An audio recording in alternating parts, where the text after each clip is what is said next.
একজন মাত্র নেতা দিয়েছেন, তার নাম হচ্ছে মুহাম্মদ। ওই নেতার জীবন আদর্শ, ওই নেতার জীবন কর্ম, ওই নেতার জীবন বিধান সব কিছু গোটা বিশ্ববাসীর জন্য আল্লাহ রাব্বুল আলামিন শরীয়ত হিসাবে দান করে দিয়েছেন। প্রিয় ভাইরা আমার, এখন এই জন্য আল্লাহ তাআলা বলছেন, ইয়া আইয়ুহাল্লাযীনা আমানু লা তাখুনুল্লাহ, খবরদার খেয়ানত করো না। আমানাতিকুম, তোমাদেরকে আমি যে আমানত দিয়েছি, লা তাখুন রাসূল, আল্লাহ এখানে রাসূলের কথা স্পষ্ট বলছেন। আল্লাহ তাআলা এই রাসূলকে বাদ অন্য কোন নেতার কথা এখানে বলেন। তাহলে এই আমানত থেকে আমরা বুঝতে পারলাম আমাদের জীবনে, পারিবারিক জীবনে আদর্শ মানতে হবে কার? আসতে বলবেন না, জোরে বলেন। পারিবারিক জীবনে আদর্শ মানবো কার? সামাজিক জীবনে আদর্শ মানতে হবে কার? আল্লাহর আদর্শ না, আল্লাহর বিধান। আদর্শ হচ্ছে মুহাম্মদ সাল্লাল্লাহু। সামাজিক জীবনে আদর্শ মানতে হবে মুহাম্মদ সাল্লাল্লাহু আলাইহি ওয়াসাল্লামের। রাজনৈতিক জীবনে আদর্শ মানতে হবে কার? মুহাম্মদ সাল্লাল্লাহু, সবাই বলেন মুহাম্মদ সাল্লাল্লাহু আলাইহি ওয়াসাল্লামের। এখন আমি আর আপনি যদি মিলাই জীবনের সাথে, নামাজটা পড়ি আল্লাহর বিধান দিয়ে, রাসূলের আদর্শ দিয়ে, ঠিক কিনা? সমাজে নামাজ পড়ি আল্লাহর বিধান দিয়ে, রাসূলের আদেশ দিয়ে, কিন্তু সমাজ যে প্রতিষ্ঠা করা দরকার, রাসূল কি তার নিজস্ব মন গড়া সমাজ প্রতিষ্ঠা করেছে না কোরআন দিয়ে করেছেন?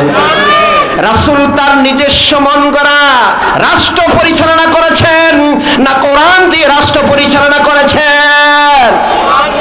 এই কোরআন দিয়ে নবীজি রাষ্ট্র পরিচালনা করেছেন, কিন্তু আমরা যা নামাজে গেলে কোরআনের বিধানটা মানি, রাসূলকে আদর্শ হিসাবে মানি। রাজনৈতিক জীবনে রাসূলের আদর্শকে বাদ দিয়ে গণতন্ত্রের আদর্শ পালন করি, সমাজতন্ত্রের আদর্শ পালন করি, জাতীয়তাবাদের আদর্শ পালন করি। আছে না নাই? চিল্লায় বলে আছে না নাই? তাহলে ও বন্ধু, তোমার সামাজিক জীবনের কার আদর্শ তুমি মানবে? এমন একজন নেতা আল্লাহ তাআলা দিয়েছেন যার কথা কোরআনের ভিতরে আছে না নাই? এই কোরআনে কারিমের ভিতরে সেই নেতার কথা আছে, যেই নেতার আদর্শ তুমি আর আমি মানতে হবে। আর ওই আদর্শ দিয়ে যদি জীবনটা পরিচালনা করো, তাহলে ওই সমাজটাকে সুন্দর করে দিবেন কে? আর চিল্লা বলেন কে? এই যে সূরার নাম সূরাতুল মুহাম্মদ। কোন সূরা? সূরাতুল মুহাম্মদ, অধ্যায় নাম্বার 47 নম্বর যে সূরাটা, এই সূরাটাই গোটা বিশ্ব নেতার জন্য আল্লাহ তাআলা দিয়েছেন। যদি কোনো মানুষ মুসলমান হয়েছে, মুসলমান হওয়ার পরও নামাজে গিয়ে কোরআন দিয়ে নামাজ শেষ করেছে, সমাজে আসার পরে যদি কোনো মুসলমানের সন্তান এই কোরআন দিয়ে যদি সমাজ পরিচালনা না করে, ওই ব্যক্তি মুসলমানের ভিতরে থাকতে পারে না, সে মুনাফিকের ভিতরে চলে যায়, ঠিক কিনা? প্রিয় ভাইয়েরা আমার, এটার নাম হচ্ছে আমানত। এই জন্য বন্ধুগণ আমার, আল্লাহ রাব্বুল আলামিনের আমানত আমাদেরকে বুঝতে হবে। শুধুমাত্র এই কোরআনটা এই জন্যই দেওয়া হয় নাই যে মৃত মানুষ মারা যাবে আর দাওয়াত পাওয়ার সাথে সাথে তার কাছে গিয়ে বসে বসে কোরআন পড়বে, এই জন্য দেওয়া হয়েছে। কথা বলেন, এই জন্য দেওয়া হয়েছে? কি জন্য দেওয়া হয়েছে? ইন্নী জাইলুন ফিল আরদি খলিফা, মানুষ এই কোরআন দিয়ে প্রতিনিধিত্ব করবে, এটা মানুষের কাছে আমানত দিয়েছি, বিশ্ব নবীর মাধ্যমে নেতা হিসাবে তাকে দিয়েছি, এবং সেই শরীয়ত দিয়েছি যেন মানুষ ভুল পথে না যেতে পারে, আল্লাহর জমিনে আল্লাহর বিধানকে সে কায়েম করবে, ঠিক কি না? এই জন্য সবাই স্লোগান তুলুন, সৎ লোক আল্লাহর আইন চাই, সৎ লোকের শাসন চাই। বলেন, আল্লাহর আইন চাই, সৎ লোকের শাসন চাই, সৎ লোকের শাসন চাই। এক সুরে বলবেন, কারণ এটা আমাদের দরকার আছে না নাই? বলেন, আল্লাহর আইন চাই, সৎ লোকের শাসন চাই। চাই কি চাই না? আর চিল্লা বলো, চাই কি চাই না? কারা কারা চাই? দু হাত উঁচু করে আল্লাহকে দেখাও। লিল্লাহি তাকবীর, লিল্লাহি তাকবীর। আল্লাহর আমানত আছে যেখানে, আল্লাহর আমানত কোরআন আছে যেখানে, আমরা আছি, রাজি আছি মুসলমান। তাহলে আমরা ইয়া আইয়ুহাল্লাযীনা আমানু লা তাখুনুল্লাহ ওয়ার রাসূল, আল্লাহ এবং তার রাসূলের আমানত সম্পর্কে কিছু ধারণা হয়েছে কিনা? কি বলেন, কিছু বুঝতেছি? কারণ সময় কম, আরো বিস্তারিত আলোচনা হচ্ছে, সেদিকে এখন যেতে পারবো না। তো আল্লাহ এবং তার রাসূলের আমানত হচ্ছে কি? চিল্লা বলো কি? এই কোরআন আমাদের সকলের জানা দরকার আছে না নাই? এই মাদ্রাসায় কি পড়ানো হয়? চিল্লা বলো কি? এই জন্য মাদ্রাসার পক্ষে থাকতে চাই কি চাই না? আর চিল্লা বলো থাকতে চাই কি চাই না? এই জন্য মাদ্রাসাকে ভালোবাসতে হবে। যারা মাদ্রাসা প্রতিষ্ঠা করেছেন তাদের জন্য দোয়ার দরকার আছে না নাই? কারণ এই মাদ্রাসায় কি পড়ানো হয়? আমরা তো দেখি কোরআন, কিন্তু এটা আল্লাহ বলছে আমার আমানত। আল্লাহ কি বলেছেন? আল্লাহ তাআলার আমানত। এই জন্য ভাইয়ের আমার, এই আমানত প্রসঙ্গে আল্লাহ রাব্বুল আলামিন কোরআনে কারীমের অসংখ্য অগণিত জায়গায় ছড়িয়ে দিয়েছেন। সূরার নাম সূরাতুল মুমিনুন, অধ্যায় নম্বর 23, আয়াত নম্বর 8। আল্লাহ রাব্বুল আলামিন বলেন, والذين هم لأماناتهم وعهدهم راعون।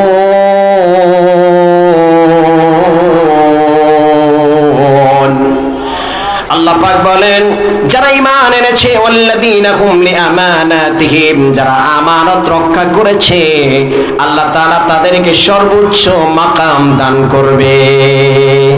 শুধু এটাই নয়, লিআমানাতিহিম ওয়া আহদিহিম রাউন, যেই ব্যক্তি ওয়াদা করেছে দুনিয়াতে আসার পরে আমি আল্লাহর গোলাম, ওই আল্লাহ রাব্বুল আলামিনের জমিনে তার দিন কায়েমের জন্য নিজের জীবনকে প্রতিষ্ঠা করব, নিজের জীবনকে সুপর্দ করে দিব এবং কোরআন দিয়ে জীবন করব, সমাজ করব, এই ওয়াদা যারা করেছে, তারা যদি এই ওয়াদার উপরে স্থির থাকে, আল্লাহ তাআলা তাদের জন্য জান্নাত রেখে দিয়েছে। প্রিয় ভাইয়ের আমার, এই জন্য আল্লাহ তাআলা এই ইয়া আইয়ুহাল্লাযীনা আমানু লা তাখুনুল্লাহ ওয়ার রাসূলা তাখুনু আমানাতিকুম ওয়া তাখুনু আমানাতিকুম। তাহলে আল্লাহ তাআলার আমানত সম্পর্কে আমাদের যতটুকু ধারণা হয়েছে, এই ধারণাটা আমাদেরকে এখানে স্টপ করে দিলাম। সামনের দিকে আগাচ্ছি, ওয়া তাখুনু আমানাতিকুম। এবার আমাদের পরস্পর কিছু আমানত, আমাদের পরস্পর কি আমানত। এই ব্যাপারে সবচাইতে যিনি বেশি আমানতদার ছিলেন তিনি হচ্ছেন মুহাম্মদ সাল্লাল্লাহু আলাইহি ওয়াসাল্লাম। হাদিস শরীফ থেকে বলছি, আল্লাহর নবী, প্রিয় নবী, বিশ্ব নবী জনাব মুহাম্মদুর রাসূলুল্লাহ সাল্লাল্লাহু আলাইহি ওয়াসাল্লাম যখন হিজরত করবেন, আল্লাহর পক্ষ থেকে যখন হিজরতের অর্ডার চলে আসলো, এইদিকে মক্কার কাফেররা বিশ্ব নবীকে মারার জন্য, হত্যা করার জন্য তার ঘরের চতুর্দিকে আবদ্ধ করে দিল। এই মধ্যে আল্লাহর নবী, প্রিয় নবী, বিশ্ব নবী জনাব মুহাম্মদুর রাসূলুল্লাহ সাল্লাল্লাহু আলাইহি ওয়াসাল্লাম তিনি হযরত আলীকে বলেন, আলী, আমি এই মুহূর্তে হিজরত করে মদিনায় চলে যেতে হবে, আর আমার শত্রুরা চতুর্দিকে আমাকে আবদ্ধ করে রেখে দিয়েছে মারার জন্য। তবে তুমি আমার এই বিছানায় শুয়ে থাকো, আর আমার এই বিছানার নিচনে অসংখ্য অগণিত এই মক্কাবাসীর অগণিত আমানত আমার কাছে আছে, টাকা পয়সা স্বর্ণ রূপা অনেক কিছু আমার কাছে আছে। এই বিছানার নিচে তুমি এগুলো সবার কাছে গিয়ে আমানত পৌঁছে দিবে, এবং পৌঁছে দেওয়ার পরে আবার পুনরায় মদিনায় তুমি হিজরত করে আমার সাথে সাক্ষাৎ করবে। বিশ্বনবী একদিকে কাফেররা ওনাকে মারার জন্য চতুর্দিকে কি করেছেন? আবদ্ধ হয়ে দাঁড়িয়েছেন, সংঘবদ্ধ হয়ে। অথচ এই লোকগুলো বিশ্বনবীকে আলামিন বলে উপাধি দিয়েছে। কেন আলামিন দিয়েছে? আলামিন শব্দের অর্থ হচ্ছে বিশ্বস্ত, আমানতদার। উনি এত আমানতদার ছিলেন যে মক্কার সকলেই জানতো যে তার চাইতে এত সৎ লোক, এত আমানতদার এই পৃথিবীতে আরেকজন লোক নাই, ঠিক কি না? কিন্তু তারা সবকিছু তার কাছে জমা দিয়েছে। অথচ এই লোকগুলো আসে আবার বিশ্ব নবীকে হত্যা করার জন্য পরিকল্পনা নিয়েছে। কিন্তু এই মুহূর্তে বিশ্ব নবী তার আমানতের কথা, আমানতের সম্পদগুলোর কথা তিনি ভুলেন নাই। আশ্চর্যের বিষয় হলো, তিনি এই মুহূর্ত না ভুলে আলী রাদিয়াল্লাহু তাআলা আনহুকে বললেন, হে আলী, আমার কাছে এই মক্কাবাসী যারা আমানত দিয়েছে, স্বর্ণ, টাকা, রূপা, পয়সা, এই সব কিছু তুমি তাদের কাছে রিটার্ন করে তুমি আবার পুনরায় মদিনা আমার দিকে এসে হিজরত করে আমার সাথে তুমি সাক্ষাৎ করবে। সুবহানাল্লাহ বলবেন না? কেমন যেই লোকগুলো আমানত রাখলো ওই লোকগুলো রাসূলকে মানার জন্য পরিকল্পনা করলো, আবার তাদের আমানত দেওয়ার জন্য বিশ্বনবী ওই মুহূর্ত তাদের আমানতের কথা বলেন নাই। তিনি ছিলেন নেতা, তিনি হলেন বিশ্ব নেতা, তার আদর্শ মানবো না তাতে কার আদর্শ মানবো? আজ আমরা সে আমাদের নেতার আদর্শের কথা ভুলে গিয়ে মাওসেদিনের আদর্শ আমরা আঁকড়িয়ে ধরেছি, ধর্মনিরপেক্ষ মতবাদ এদের আদর্শ আমরা আঁকড়িয়ে ধরেছি, জাতীয়তাবাদ, কমিউনিজম, ন্যাশনালিজম, এই সকল জাতীয়তাবাদ সব এই সকল হাবিজাবি তন্ত্রমন্ত্রের নেতাদের আদর্শ আমরা আঁকড়িয়ে ধরেছি, ঠিক কিনা ভাই? অথচ যেই নবী এত গুণাবলীর অধিকার হয়েও ওই মুহূর্তে তার আমানতের কথা বলেন নাই। আজ সেই নেতাকে আমরা ছেড়ে দেওয়ার কারণে প্রতিটি ঘরে ঘরে, প্রতিটি জায়গায়, প্রতিটি প্রতিষ্ঠানে, প্রতিটি স্থানে আমানতের খেয়ানত আছে না নাই? আসতে বলেন না, আছে না নাই? প্রিয় ভাইরা আমার, এই জন্য আমানতের খেয়ানত, পরস্পর আমানতের খেয়ানতের ভিতরে অন্যতম একটি হচ্ছে টাকা পয়সা। আমরা অনেকেই টাকা পয়সা অনেকের ধার দেই, আবার ওয়াদা করি ভাই অমুক সময় তোমাকে দিব, কিন্তু সেই সময় আর সে তাকে ধরা দেয় দেয় দেয় এই যে আমানতের কি হলো? খেয়ানত হয়ে গেল। প্রিয় ভাইরা আমার, আজ আমি সেই ব্যক্তি আবার মুসলমান হিসেবেও দাবি করি, মুমিন হিসেবেও দাবি করি। কিভাবে আপনি মুমিন হবেন, কিভাবে আপনি মুসলিম হিসাবে মানুষের কাছে আত্মপ্রকাশ করবেন? প্রিয় ভাইরা আমার, এরপর আরেকটি আমানত, সেটা হচ্ছে কথার আমানত। বিশ্বনবী বলেছেন ইদা হাদ্দাসার রাজুলু ফালতাফাতহু ফাহি আমানা। যদি কোনো মানুষ তোমার কাছে কথা দেয় যে ভাই আমি একটা কথা বললাম তুমি কাউকে বলিও না, এটাও আমানত। এটা কি? সবাই বলেন এটা কি? আমানত। কিন্তু দেখা গেছে এই লোকগুলো আবার আরেকজনকে বলল যে ভাই তোমাকে অমুকে এই কথা বলছে, তুমি কাউকে বলিও না, এরকম আছে না নাই? আবার সে আরেকজনকে এই কথাটা বলে দিল, তারপর আবার ওই এই লোকটা আরেকজনকে বলল যে তুমি এই কথাটা কাউকে বলিও না, আমি তোমাকে বলছি। তো খেয়ানত আছে না নাই? আরো চিল্লে বলে আছে না নাই? তাহলে এই যে বিশ্বাস্ততা, আমানতদারিতা, এটা শিক্ষা অর্জন করতে হলে বিশ্বনবীর দিকে তাকাও, বিশ্বনবীর আদর্শের দিকে তাকাও। যদি ওই বিশ্বনবীর আদর্শ যদি তোমার ভিতরে না থাকে তাহলে তুমি মুমিন নয়, মুনাফিক, ঠিক না? কারণ মুনাফিকের তিনটি আলামত বিশ্বনবী হাদিস শরীফের ভিতরে বলেছেন, মুসলিম শরীফের বর্ণনায়, এই ব্যক্তি কথায় কথায় মিথ্যা বলবে, আমানতের খেয়ানত করবে, অন্যতম একটি তার লক্ষণ। এই জন্য ভাইয়েরা আমার, যারা আমরা আমানতের খেয়ানত করি, যদি আপনি আর আমি নামাজ পড়ি, যদি আপনি আমি রোজা রাখি, তারপরে দান সদকা করি, কিন্তু বুঝতে হবে আপনার আমলনামা আমার আমলনামা মুমিনের কাতারে যায় না, বরং সে মুনাফিকের কাতারে চলে গিয়েছে, ঠিক কি না? কারণ কি? খেয়ানত করেছি। কারণ কি? এরপরে আছে চোখের আমানত। আমরা এই যে চক্ষু আছে, এই চোখের আমানত আছে না নাই? এই চোখ দিয়েছেন আল্লাহ রাব্বুল আলামিন ভালো জিনিস দেখার জন্য, চক্ষু দিয়েছেন পথ দেখে দেখে মসজিদে যাওয়ার জন্য, পথ দেখে দেখে কোরআনের মজলিসে আসার জন্য পথ এই চক্ষু দিয়েছেন। আমরা যারা অ্যান্ড্রয়েড সেট চালাই, এটা দেখে দেখে কোরআন হাদিসের কথা শুনি, কিন্তু কিছুক্ষণ পরে আবার ফাহেশা, বেহুদা, অশ্লীলতা এমন কিছু চোখের সামনে চলে আসলো। কিছুক্ষণ আগে ওয়াজ দেখলাম, কিছুক্ষণ আগে কোরআন তেলাওয়াত দেখলাম, আবার কিছুক্ষণ পরে আবার অশ্লীলতা দেখতে পাচ্ছি। তাহলে আপনার যেই চোখের আমানত ছিল এটা খেয়ানত হয়ে গেল, ঠিক কি না? এটা খেয়ানত হয়েছে কি হয় না? প্রিয় ভাইরা আমার, শুধু এটি নয়, অনেক যুবক আছে বিবাহ করার পরে নিজের স্ত্রীর দিকে না তাকিয়ে অন্যের স্ত্রীর দিকে তাকায়, অথবা অন্য কোনো মানুষের দিকে তাকায়, আছে না নাই? আরো চিল্লে বলে আছে না নাই?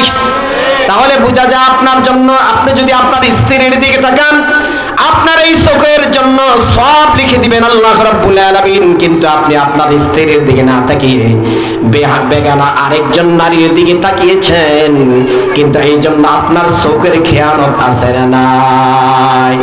আরো চিল্লা বলে আছে না নাই? আল্লাহ রাব্বুল আলামিন কোরআনে কারীমের সূরা বনী ইসরাঈল অধ্যায় নম্বর 17 আল্লাহ তাআলা বলছেন, ইন্নাস সামআ ওয়াল বাসারা ওয়াল ফুআদ العهد كل أولئك كان عنه مسؤولا জোরে বলি আল্লাহু আকবার। নিশ্চয়ই তোমাদের শ্রবণ শক্তি এবং তোমাদের দৃষ্টি শক্তি, তোমাদের অন্তরের অনুধাবন শক্তি, এই সব কিছু সম্পর্কে প্রশ্ন করবেন কে? কুল্লু উলাইকা কানু আনহু মাসউলা, বলেছেন কে? আল্লাহ তাআলা বলেন খবরদার চক্ষুকে আমানত রাখো, চোখের দৃষ্টি অবনত করো। কোরআনে কারীমে সূরা আল মুমিনুনের ভিতরে বলেন কুল্লিল মুমিনিনা ইয়াগুদ্দু মিন আবসারিহিম ওয়া ইয়াহফাযু ফুরুজাহুম যালিকা আযকা লাহুম। আল্লাহ তাআলা বলছেন ও মুমিন পুরুষ যারা আছো, আবার আরেক জায়গায় বলেছেন অকুল্লিল মুমিনাতি ইয়াগদুদনা, মুমিনাত নারী যারা আছো তোমরা তোমাদের চক্ষুর দৃষ্টিকে অবনত করো। এগুলো আমানত দিয়েছেন কে? আর চিল্লা বলো কে? আল্লাহ তাআলা এই জন্য বলেছেন চক্ষুর আমানত করো। 4 নম্বর আরেকটি আমানত হলো ওয়াদা বা অঙ্গীকার। আমরা অনেকে ওয়াদা করি না? কি বলেন, ওয়াদা করি কি করি না? এই ওয়াদা করে আবার অনেকে ওয়াদা ভঙ্গ করি, আছে না নাই? আর চিল্লা বলো আছে না নাই? ওয়াদা করে ওয়াদা ভঙ্গ করি। আল্লাহ রাব্বুল আলামিন কোরআনে কারীমের সূরার নাম সূরাত বনী ইসরাঈল, অধ্যায় নম্বর 17, 15 নম্বর পারার 4 নম্বর পৃষ্ঠার মধ্যখান থেকে আল্লাহ তাআলা বলছেন ওয়া আউফু বিল আহদ ইন্নাল আহদা কানা মাসউলা।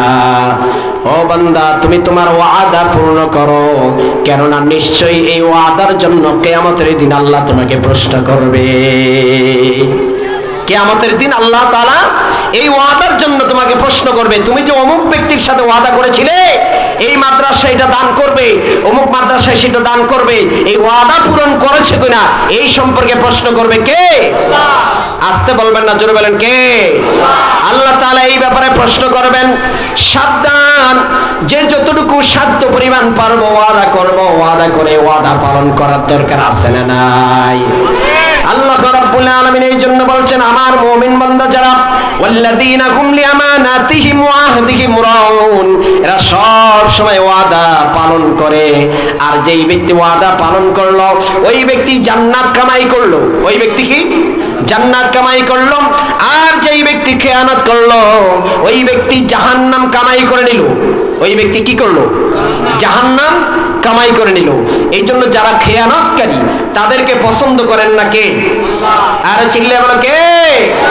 আল্লাহ তাআলা বলছেন কোরআনে কারীমে সূরার নাম সূরাতুজ যুখরুফ 25 নম্বর পারার আয়াত নম্বর 49 থেকে 50, এখানে আল্লাহ তাআলা বলছেন وقال يا أيها الساحر ادع لنا ربك بما عهد عندك إننا لمهتدون فلما كشفنا عنهم العذاب إذا هم ينكثون। আল্লাহ তাআলা বলেন যখনই তাদের সামনে কোনো বিপদ মুসিবত চলে আসলো তখনই তারা আল্লাহর সামনে ওয়াদা করলো, আল্লাহ তুমি যদি আমাকে এই বিপদ থেকে উদ্ধার করে দাও আমি তোমার জন্য 50 রাকাত নামাজ আদায় করব, অথবা তুমি যদি আমাকে এই বিপদ থেকে উদ্ধার করে দাও আল্লাহ আমি একটি গরু উঠিয়ে দেব অথবা একটি ছাগল দান করে দিব। আছে না নাই? আর চিল্লা বলে আছে না নাই? অনেক হাসপাতালে অনেকে অপারেশন করতে যান, সাকসেস হওয়ার পূর্বে আল্লাহর দরবারে ওয়াদা করে, আল্লাহ আমি ওয়াদা করছি যদি তুমি আমার এই রোগ থেকে মুক্তি দাও অমুক মাদ্রাসা আমি কিছু দান করব। এমন আছে না নাই? তুমি যদি এইটা যদি দান না করো, এই ওয়াদা যদি পালন না করো, আল্লাহ তাআলা বলছেন ফালাম্মা কাশাফনা আনহুমুল আযাবা ইযা হুম ইয়ানকুসুন। যখনই তুমি কোনো বিপদে পড়েছো আল্লাহর দরবারে ওয়াদা করেছো এরপরে আবার ওয়াদা ভঙ্গ করেছো, জেনে রাখো তোমার জন্য জাহান্নাম আল্লাহ রাব্বুল আলামিন অবধারিত করে দিয়েছে। আমরা জান্নাতে যেতে চাই না জাহান্নামে যেতে চাই? আর চিল্লাও না, জান্নাতে যেতে চাই না জাহান্নামে যেতে চাই? প্রিয় ভাইরা আমার, আবার অনেক মানুষ আছে এইভাবে ওয়াদা করে মান্নত করে। কেমন করে? হুজুর একটু দোয়া করেন। কি দোয়া? যদি আমি পাই তাহলে 10 লাখ টাকা মাদ্রাসায় দেব। কি পাইলে? লটারি ধরেছি। লটারি আছে না নাই? আছে আছে লটারিতে 30 লাখ টাকা সে যদি পায় 10 লাখ টাকা কি দিবে? মাদ্রাসা বা মসজিদে আল্লাহর রাস্তায় দিবে। এই যে ওয়াদা, এটা তো সম্পূর্ণ হারাম। লটারি, এই লটারির যে সিস্টেম আমাদের দেশে আছে, জুয়া এক ধরনের জুয়া ছিল। ওই সময় কাবা শরীফের মধ্যে ইহুদি খ্রিস্টানরা ওই সময়, ইহুদিরা ওই সময় কাবা শরীফের এখানে তীর নিক্ষেপ করতো, তীর 1 2 3 এইভাবে একটার ভিতরে বিভিন্ন ধরনের নাম লেখা থাকতো। আর তারা পাশে দিয়ে গরু জবাই বা বিভিন্ন জবাই করে কোথাও 10 কেজি 20 কেজি এই ধরনের বিভিন্ন ভাগ বসন করত। তো এখান থেকে তীর নিক্ষেপ করতো, যেটা যেখানে 10 কেজি লেখা আছে ওইটা যদি অ্যাকুরেট ভাবে তার ভাগ্য লেগে যেত, ওখান থেকে সে 20 কেজির যায় ওই পোটলা সে নিয়ে বাসায় চলে যেত। আবার যেটাতে জিরো সে জিরো, কিছুই পারতো না। বিশ্বনবী বলেছেন এগুলো সম্পূর্ণ হারাম। ওই সময় এক সময় লটারির সিস্টেম ছিল একরকম, বর্তমানে লটারির সিস্টেম হয়ে গেছে আরেক রকম। এখন লটারি সিস্টেম হলো এইভাবে বিভিন্ন জায়গায় জুয়ার মতো, যে এটা যদি আমি পাই এত লাখ টাকা, আবার কেউ এটাকে ধরেছে কিন্তু সে কিছুই পায় না, সে জিরো। তা এটা ওই ধরনের লটারির মতো, ওই ধরনের জুয়ার মতো। এই ব্যাপারে আল্লাহ রাব্বুল আলামিন কোরআন কারীমে সূরা আল-আনআমের ভিতরে বলেছেন, সূরা মাইদার ভিতরে, যে ইন্নামাল খামরু ওয়াল মাইসির, তোমাদের জন্য হারাম করা হয়েছে। ইন্নামাল খামর, মদকে তোমাদের জন্য হারাম করা হয়েছে। ওয়াল মাইসির, জুয়া। ওয়াল আনসার, মূর্তি বা ভাস্কর্য। আমাদের দেশে কিছুদিন আগে ভাস্কর্য ছিল, আছে কিনা? কি বলেন, ছিল? এটা হারাম করেছেন কে? আর চিল্লে বলো কে? আল্লাহ তাআলা ভাস্কর্যকে হারাম করেছেন, মূর্তিকে হারাম করেছেন। ওয়াল আজলাম, এখানে আরেকটি শব্দ, যে তোমাদের লটারি। আসলাম শব্দের অর্থ হলো লটারি, লটারি ধরা বা লটারি নেওয়া। প্রিপেইডের খেলা সামনে আসতেছে, ফুটবল খেলা বা ওই যে কি কয় ক্রিকেট খেলা আছে না? আবার যারা চা দোকানে বসে বসে এগুলার ব্যাপারে এই দল সেই দল, দুই দল হয়ে বেট ধরে, গ্রাম্য ভাষায় কি বলে, বেট ধরে। এইটাও একটা জুয়া। এটা কি? জুয়া। তা আপনি একজন মুসলিম, আপনি যদি জুয়া ধরেন, জুয়া খেলাতে যদি অংশগ্রহণ করেন, আপনি কি ইমানদার আছেন? বলেন, আপনি ইমানদার আছেন? আপনি কি মুমিন আছেন? এই জন্য ভাইরা আমার,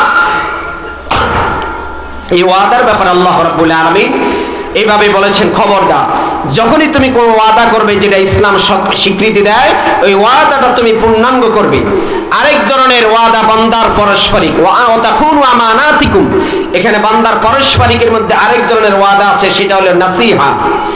একজন লোক আপনার কাছে এসেছে একটা পরামর্শের জন্য, আপনি তাকে ভালো পরামর্শ না দিয়ে খারাপ পরামর্শ দিয়েছেন, এটা আপনি আমানতের খেয়ানত করেছেন, আমানতের খেয়ানত করেছেন। তা আপনি তাকে ভালো পরামর্শ দেওয়া, এটা ছিল আপনার আমানত, কিন্তু আপনি ভালো পরামর্শ দেন নাই, আপনি সেটা কি করেছেন? খেয়ানত করেছেন। এই ব্যাপারে কোরআন কারীমে আমানতের খেয়ানত সম্পর্কে আল্লাহ তাআলা কোরআন কারীমে সূরা আনফালের অধ্যায় নম্বর 8 আয়াত নম্বর 55 থেকে 58 এই আয়াত কারিমার মধ্যে এর কিছু পরিণতির কথা আল্লাহ তাআলা বলছেন। কেমন করে?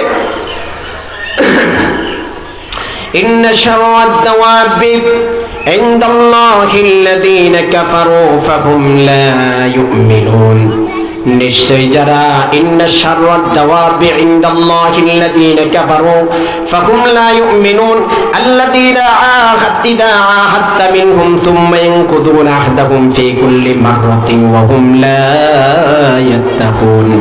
আল্লাহ রাব্বুল আলামিন বলেন, হে রাসূল, আপনার সাথে যারা ওয়াদাবদ্ধ হয়েছে, আল্লাযীনা ইযা আহাদতা মিনহুম সুম্মা ইয়ানকুদুনা আহদাহুম, অতঃপর তারা ওয়াদা ভঙ্গ করেছে, ফি কুল্লি মাররা, বারবার তারা ওয়াদা ভঙ্গ করে, ওয়া হুম লা ইয়াত্তাকুন, বরঞ্চ এরা মুত্তাকি নয়। ফাইম্মা তাতকাফান্নাহুম ফিল হারবি ফাশাররিদ বিহিম, হে রাসূল, আপনি যদি তাদেরকে যুদ্ধের ময়দানে দেখতে পান, ফাশাররিদ বিহিম, তাদেরকে এমন শাস্তি দিবেন, এমন শাস্তি তাদেরকে প্রদান করবেন, মান খালফাহুম লাআল্লাহুম ইয়াযাক্কারুন, যেন তাদের পিছনে যারা আছে তারা যেন শিক্ষা গ্রহণ করতে পারে, পিছন থেকে যেন তারা ভেগে যেতে পারে। লাআল্লাহুম ইয়াযাক্কারুন, আল্লাহ তাআলা বলছেন তারা যেন শিক্ষা গ্রহণ করতে পারে এই বিষয় থেকে। তাহলে যারা বারবার ওয়াদা ভঙ্গ করে তাদেরকে শাস্তি দেওয়ার জন্য বলেছেন কে? আর যদি বলেন কে? আল্লাহ তাআলা বলেছেন। এই ব্যাপারে আরো কিছু ওয়াদা আছে পারস্পরিক, সেই ওয়াদা হলো স্বামী স্ত্রীর আমানত, স্বামী এবং স্ত্রীর আমানত, আমানতের আরেকটি প্রকার অন্যতম। এই বিষয়ে বিশ্বনবী মুহাম্মদ রাসূলুল্লাহ সাল্লাল্লাহু আলাইহি ওয়াসাল্লাম তিনি বলেছেন, নাহান নবী সাল্লাল্লাহু আলাইহি ওয়াসাল্লাম আইয়াতা তাররাকার রাজুলু আহলুহু লাইলান ইয়াজুসান ইয়ালবিসু আহলান আখলাকিহিম। বিশ্বনবী মুহাম্মদ রাসূলুল্লাহ সাল্লাল্লাহু আলাইহি ওয়াসাল্লাম তিনি বলেছেন যে তোমরা যখন স্বামী স্ত্রী পরস্পর একত্রিত থাকো, তোমাদের নিজস্ব কথা অন্য কাউকে তোমরা বলো না। এখন তো মাশাআল্লাহ দেখা যায় অনেক বন্ধু বিবাহ শাদী করে, পরের দিন তার স্ত্রীর কথা বন্ধুর কাছে না বললে তার পেটের ভাত হজম হয় না। আছে না নাই? আসতে বলেন না, জোরে বলেন আছে না নাই? আমি এই সকল যুবক ভাইদেরকে কথা বলছি, ওই সকল যুবতী নারীদেরকে বলছি, বিবাহের পরে স্বামী স্ত্রীর যে অধিকার, বিভিন্ন ধরনের কথাবার্তা হয় পারস্পরিক, এই কথাগুলো আপনার কাছে আমানত। আপনি অন্য আপনার কোনো বান্ধবীকে বলতে পারবেন না, আপনি স্বামী হিসাবে আপনার কোনো বন্ধুকে আপনি এই কথাগুলো বলতে পারবেন না। কিন্তু এখন দেখা যায় এমন অবস্থা যে স্ত্রী বিবাহের আগে সে তার দুলাভাই যদি না থাকে তার বিবাহ করা হয় না। আছে না নাই? আছে, আছে, এই সমাজে আছে। দুলাভাইয়ের পছন্দ হইলে আমার পছন্দ, এরকম লোক আছে না নাই? আবার বোনের পছন্দ হইলে স্বামী আমার পছন্দ, এমন লোক আছে না নাই? না ভাই, এগুলো আপনার এক একটি বিষয় হচ্ছে আমানত। এই আমানত যদি কেউ খেয়ানত করে, তার জন্য বিশ্বনবী বলেছেন নিঃসন্দেহ তুমি জাহান্নামের দ্বার করে চলে গেছো। প্রিয় ভাইরা আমার, এই জন্য এই আমানতগুলো আমাদেরকে খুব লক্ষ্য রাখতে হবে। আমানতের আরেকটি বিষয় হচ্ছে সাক্ষী দেওয়া। কি দেওয়া? বলেন কি দেওয়া? বিষয়গুলি মনে রাখবেন, খুব গুরুত্বপূর্ণ। আমি সময় অল্প এই জন্য সংক্ষেপে বলে যাচ্ছি। সাক্ষীর বিষয়ে খেয়ানত না করা, এই বিষয়ে আল্লাহ রাব্বুল আলামিন কোরআনে কারিমে সূরার নাম সূরাতুল বাকারা, অধ্যায় নম্বর 2, আয়াত নম্বর 283। আল্লাহ রাব্বুল আলামিন বলেন, ওয়ালা তাকতুমুশ শাহাদা ওয়া মান ইয়াকতুমহা ফাইন্নাহু আথিমুন কলবু ওয়াল্লাহু বিকুল্লি শাইইন আলীম। জোরে বলি আল্লাহু আকবার। ওয়ালা তাকতুমুশ শাহাদা, খবরদার সাক্ষ্য দেওয়ার সময় এই আমানতের খেয়ানত তোমরা করবে না। খবরদার তোমরা এই সাক্ষ্যকে গোপন করো না। কোন মানুষ যখন কোন ঘটনা দেখে স্বচক্ষে ওই মুহূর্তে কেউ আসে যদি বলে ভাই এই বিষয়টা দেখছো কিনা, ওই ব্যক্তি দেখার পরও বলে ভাই আমি দেখি নাই, আছে না নাই? আছে, আছে। এই লোকটি দেখেছে, এই লোকটাকে মেরেছে, কিন্তু এরপরও তাকে আইসে যখন জিজ্ঞাসা করা হয় ভাই তুমি কি দেখেছ, কি বলে? না আমি দেখি নাই। তার আল্লাহ বলেছেন তুমি সত্যের সাক্ষ্য দাও। কিন্তু এই আয়াতে বলা হয়েছে ওয়ালা তাকতুমুশ শাহাদা, খবরদার সাক্ষ্য তুমি গোপন করো না। এখন তো সত্য সাক্ষ্য তো থাক দূরের কথা, মিথ্যে সাক্ষী দেওয়ার জন্য ট্রাইব্যুনালে চলে যায়। আছে না নাই? আসতে বলবেন না, জোরে বলেন আছে না নাই? এই দেশে আমরা এমন মুসলমান হয়েছি, এই দেশে আমরা এমন ইমানদার হয়েছি, এই দেশে আমরা এমন মুমিনের খাতায় নাম দিয়েছি, টাকার বিনিময় সৎ ন্যায়নিষ্ঠ লোকগুলোকে, আল্লাহর ওলিদেরকে ট্রাইব্যুনালে গিয়ে মিথ্যা সাক্ষ্য দিয়ে ফাঁসির কাস্টে ঝুলিয়েছি। আছে না নাই? আসতে বলবেন না, জোরে বলেন হয়েছে কি হয় না? বাংলার জমিনে এমন ঘটনা হয়েছে কি হয় না? প্রিয় ভাইরা আমার, অথচ আল্লাহ রাব্বুল আলামিন বলেছেন ওয়ালা তাকতুমুশ শাহাদা, খবরদার সাক্ষী গোপন করো না, সত্য গোপন করো না। আবার কোরআনে কারিমে সূরা আনআমের মধ্যে 7 নম্বর পারার 9 নম্বর পৃষ্ঠায় বলেছেন কুল আইয়ু শাইইন আকবারু শাহাদা, সবচেয়ে বড় সাক্ষ্য তোমরা প্রদান করো কার জন্য? কার জন্য? আল্লাহ পাকের জন্য তোমরা সাক্ষ্য প্রদান করো। প্রিয় ভাইরা আমার, আজ এই সত্য সাক্ষ্য যদি কোনো ব্যক্তি না দেয়, ওই ব্যক্তি যত হাজি হবে, যত বড় গাজী হবে, যত বড় ইমানদার দাবি করবে, যত বড় দানশীল দাবি করবে, ওই ব্যক্তির কোনো আমাল আল্লাহর দরবারে কবুল হবে না।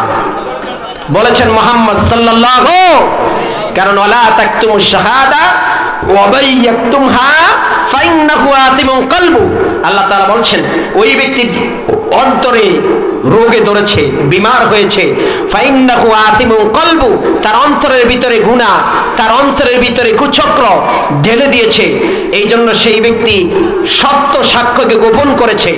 এই বিষয় তো আছেই, কিন্তু দেখা যায় আজ মিথ্যা সাক্ষ্য আমরা দেই। এই বিষয়গুলো থেকে আমাদেরকে সাবধান হতে হবে। একজন ইমানদার যদি সে ইমান টিকে রাখতে চায়, একজন মুমিন যদি সে মুমিনের খাতায় তার নাম রাখতে চায়, অবশ্যই ওই ব্যক্তি সত্য সাক্ষ্য দিবে। এই ব্যাপারে তার যদি ফাঁসি হয় হবে, এই ব্যাপারে তার যদি মৃত্যু হয় হবে, এই ব্যাপারে তার ঘর যদি বুলডোজার দিয়ে উল্টে দেওয়া হয় তাও হবে, তারপরও সেই সত্য সাক্ষ্য থেকে বিরত থাকতে পারে না। ঠিক কিনা? আর চিল্লা বলো ঠিক কিনা? প্রিয় ভাইরা আমার, আজ বাংলাদেশের বিচার বিভাগগুলোতে দেখা যায় সাজানো সাক্ষী আছে না নাই? আসতে বলবেন না, জোরে বলেন আছে, আছে, আছে। এই সাক্ষ্যগুলি যারা দিচ্ছে এরা কি মুসলমান নয়? এরা মুসলমান নয়। আপনি জিজ্ঞাসা করবেন তো তোমার নাম কি, বলবে সলিম উদ্দিন অথবা আব্দুল করিম, আব্দুর রহিম, বলবে কিনা? নাম শুনলেই তো বোঝা যায় এই লোকটা মুসলমান, ঠিক কিনা? কিন্তু এই লোকটা গিয়ে ওখানে দাঁড়িয়ে দিলে মিথ্যা সাক্ষ্য দিচ্ছে। প্রিয় ভাইরা আমার, এই সাক্ষী যারাই দিচ্ছে এই বাংলার জমিনে, এই সাক্ষীর একটা সাক্ষীর মাধ্যমে একটা নির্দোষ লোকের ফাঁসি হয়ে যাচ্ছে। হয় নাই? হয় নাই? যেই লোকগুলো ইসলামের জন্য তাদের জীবনকে বিলীন করে দিয়েছে, যেই লোকগুলো ইসলামের জন্য তাদের সম্পদ দান করেছে, যেই লোকগুলো ইসলামের জন্য তাদের পরিবার সব কিছু দিয়ে দিয়েছে, এই লোকগুলোর বিরুদ্ধে মিথ্যা সাক্ষী দিয়ে এই লোকগুলিকে ফাঁসিয়ে দেওয়া হয়েছে। হয় নাই? আসতে বলবেন না, জোরে বলেন হয় নাই? এই বাংলার জমিনে হয়েছে। এই জন্য এই সকল স্বৈরাচারগুলো আল্লাহ রাব্বুল আলামিনের পক্ষ থেকে পতন হয়েছে। হয় নাই? আসতে বলবেন না, জোরে বলেন হয় নাই?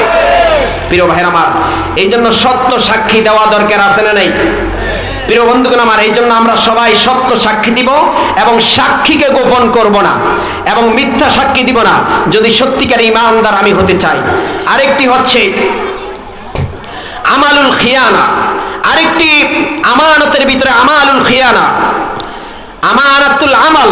আমরা অনেক কিছু আছে আমলের ভিতরে, অনেক কিছু আছে আমরা আমল করি। আল্লাহ রাব্বুল আলামিন আমাদেরকে আমল করার জন্য দিয়েছেন নামাজ। কি দিয়েছেন?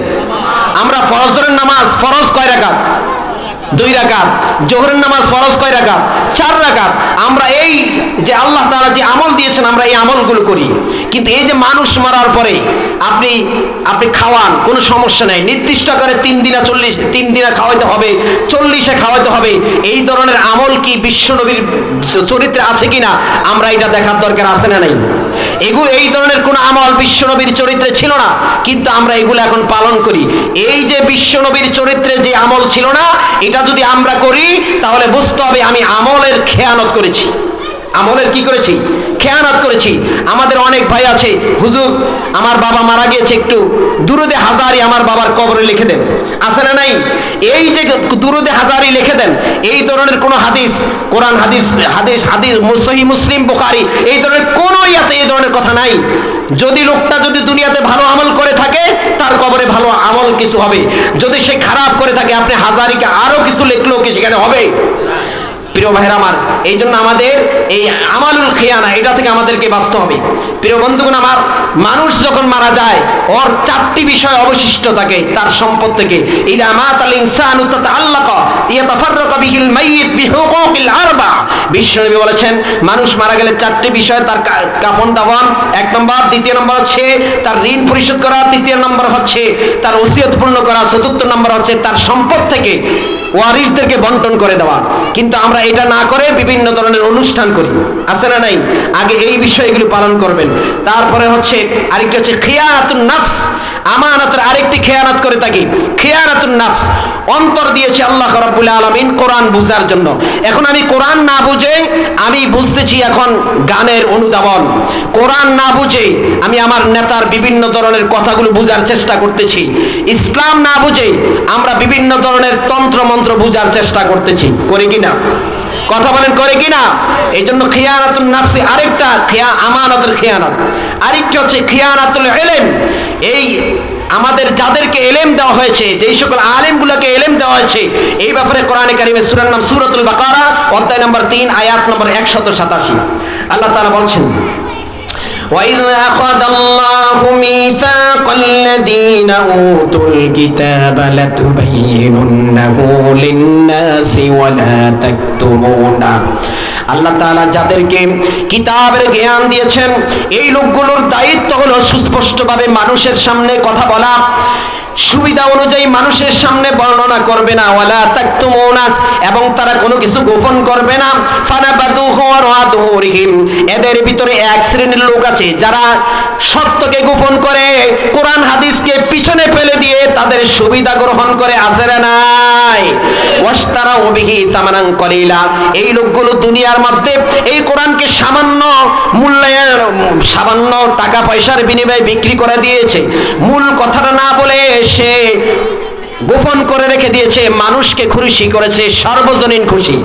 মানে এমন কথা আছে কোরআনে যেগুলো বললে মানুষ কেউ আমার পক্ষে আসবে, কেউ আমার বিপক্ষে চলে যাবে, এই জন্য সে মূল কথাটা না বলে কিছু কথা সে গোপন করেছে। আল্লাহ বলেছেন ফাবিসা মা ইয়াশতারুন, ওই ব্যক্তি কতই না নিকৃষ্ট জাহান্নাম সে কামাই করেছে।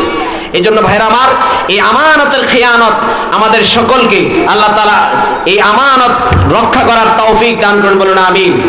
আরো জোরে বলুন আমিন, আরো জোরে বলুন আমিন। এই জন্য আমানতের খেয়ানত করা যাবে, আরো জোরে বলুন যাবে, যাবে। এই আমানতের খেয়ানত যারা করবে, ওই ব্যক্তি হাজী হবে, ওই ব্যক্তি গাজী হবে, ওই ব্যক্তি মসজিদের ইমাম হবে, ওই ব্যক্তি মসজিদের মুতাল্লি হবে। ওই ব্যক্তির জন্য দুনিয়াতে সাময়িকভাবে শান্তি হলো, আখিরাতে তার জন্য জাহান্নাম বরাদ্দ করে দিবেন কে? এই জন্য কখনো কোনোদিন আমানতের খেয়ানত করা যাবে না। সর্বশেষ আমি সামারাইজ বলে দিচ্ছি, আমানত প্রায় 11 ধরনের আমানত আছে। টাকা পয়সার আমানত, কেউর কাছ থেকে ধার নিলে সাথে সাথে সেটা পেড করে দিবেন, যখন ওয়াদা করবেন তখনই সেটা পেড করবেন। 2 নম্বর আমানত হচ্ছে কথার আমানত, কেউ আপনার কাছে কোনো কথা দিয়েছে, এই কথাটা রক্ষা করবেন, আমানত রাখবেন।